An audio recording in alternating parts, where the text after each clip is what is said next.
Hola, bienvenidos a Carbono Vivo. Seguramente habrás oído hablar de lo que pasó el pasado octubre en el Mar Menor, aquella pedazo de catástrofe donde casi todos los peces del lago murieron, donde el agua perdió toda su transparencia y se volvió súper turbia y súper verdosa, y que movilizó a muchísimas personas que vivían cerca del Mar Menor en pro de su defensa. Pero ¿por qué pasó todo esto? ¿A qué se debió? ¿Y de quién fue la culpa? Pues una sola palabra: eutrofización. Este es un problema que muy pocas personas conocen realmente, solo lo conocen las personas que son especialistas en el medio ambiente o ecologistas, pero es algo bastante importante. En este vídeo vamos a hablar de sus causas, de qué es esto, de las consecuencias que puede tener, como la del Mar Menor y otras catástrofes muy grandes, y cuáles son las soluciones.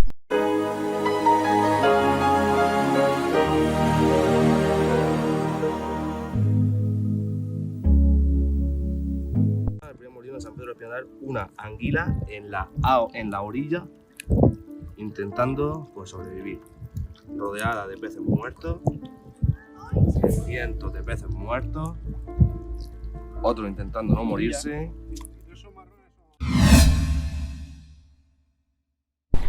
Bien, la eutrofización es algo bastante simple en realidad. Ocurre cuando llega a un agua que no tiene mucha corriente, como la tiene un río, a un lago por ejemplo, o a un mar. Cuando llega a esta agua una grandísima cantidad de nutrientes, es decir, de nitrógeno, de fósforo, nutrientes que en principio parece que es algo bueno, ¿no? Pero estos nutrientes, cuando llegan a este agua, lo que pasa es que fertilizan esta agua y empiezan a crecer muchísimas algas y cianobacterias. Lo que pasa es que taponan la superficie de esa agua e impiden el paso de la luz del sol hacia el fondo del agua, por lo que las plantas que están debajo de esta agua mueren porque no tienen acceso al sol. Y de esta forma, cuando mueren, las bacterias empiezan a comerse a estas plantas. Y las bacterias que mueren por encima, las cianobacterias que están en la superficie también mueren y alimentan a estas bacterias, a muchas especies de bacterias.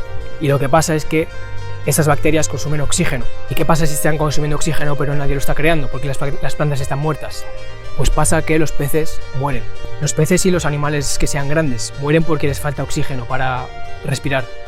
Entonces al final acaba siendo una catástrofe. Y no solo eso, sino que en el fondo de este agua, de este lago, de lo que sea, empiezan a haber condiciones anóxicas, sin oxígeno, y aquí empiezan a crecer bacterias que son venenosas. Por ejemplo, la bacteria que produce el botulismo, que a lo mejor lo conoces, que es una enfermedad mortal, muy peligrosa, que se produce cuando unas bacterias producen unas toxinas que se liberan y al animal que lo ingiere, animal que muere. Y esto no solo causa la muerte de los peces que están en esa agua, sino la muerte de las aves o de cualquier animal que consuma esas toxinas. Parece muy lioso, espero haberlo explicado bien, pero el concepto es ese. El agua se vuelve muy turbia, se vuelve muy verdosa porque está llena de algas. Esto seguramente os suena a bastantes de aguas estancadas que tenéis por vuestra zona. Y lo que pasa es que como está tan turbia, la luz no pasa, al final mueren todas las plantas y las bacterias se están comiendo todo el oxígeno que hay en esa agua. Y la vida compleja se va a la mierda. Y como digo, esto seguramente os suene porque esto es algo que pasa en todo el mundo. Y los motivos no son naturales, los motivos son antrópicos. Porque sí, ese proceso se puede dar de forma natural cuando de alguna forma llegan muchos nutrientes, mucho nitrato, mucho fósforo al agua. Pero esto no suele pasar de forma natural. Suele pasar por culpa de nosotros, por varias actividades. La principal y la más peligrosa es la agricultura. ¿Por qué? Porque muchas veces los agricultores, para asegurarse de que sus cosechas van a ir bien, echan muchísimos fertilizantes, más de la cuenta incluso.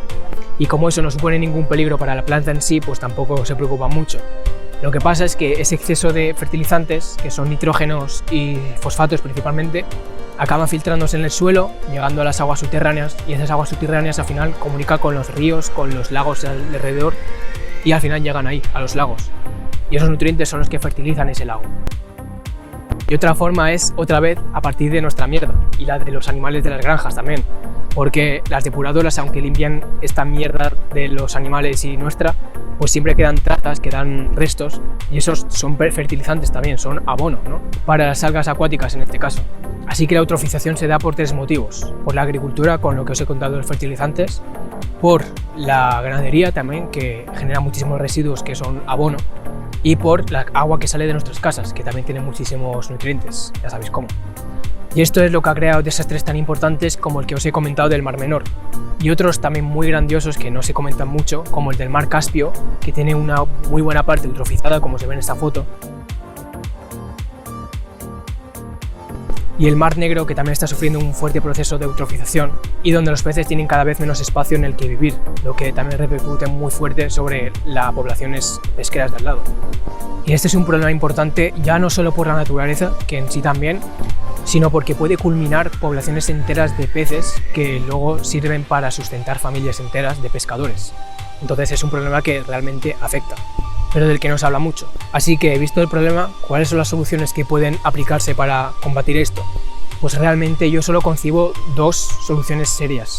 La primera es que los agricultores no se pasen tanto con los fertilizantes y echen la cantidad justa. Obviamente nunca se va a lograr que la planta consuma justo lo que se le ha echado, pero más o menos intentar acercarse a eso y no echar de más. Así estos fertilizantes no penetran en el agua y acaban en los lagos haciendo estos estragos. Y la otra solución es mejorar los sistemas de depuración de agua, porque ya como vimos en el vídeo anterior, que tampoco es que sea un vídeo muy bien hecho, pero bueno, vimos que ya hay sistemas muy buenos para depurar el agua que hemos contaminado casi en su forma completa. Así que sistemas hay, lo que pasa es que hay que aplicarlos. Y lo malo es que cuesta mucho dinero. Pero en los países en los que ya se tiene el recurso para hacerlo, lo mínimo que se puede hacer es hacerlo. Así que bueno, si no conocíais este problema, espero que os haya quedado más o menos claro cuál es el motivo y cuáles son las soluciones. Y nada, si os gusta el tema del medio ambiente, suscribíos porque es de lo que va este canal más o menos. Y es lo que vamos a intentar hacer cada vez más seguido. Estamos intentando mejorar la calidad de los vídeos, bueno, intentando yo. Y nada, muchísimas gracias por el apoyo a los que ya estáis, os lo agradezco muchísimo. Y nos veremos en próximos vídeos. Hasta pronto.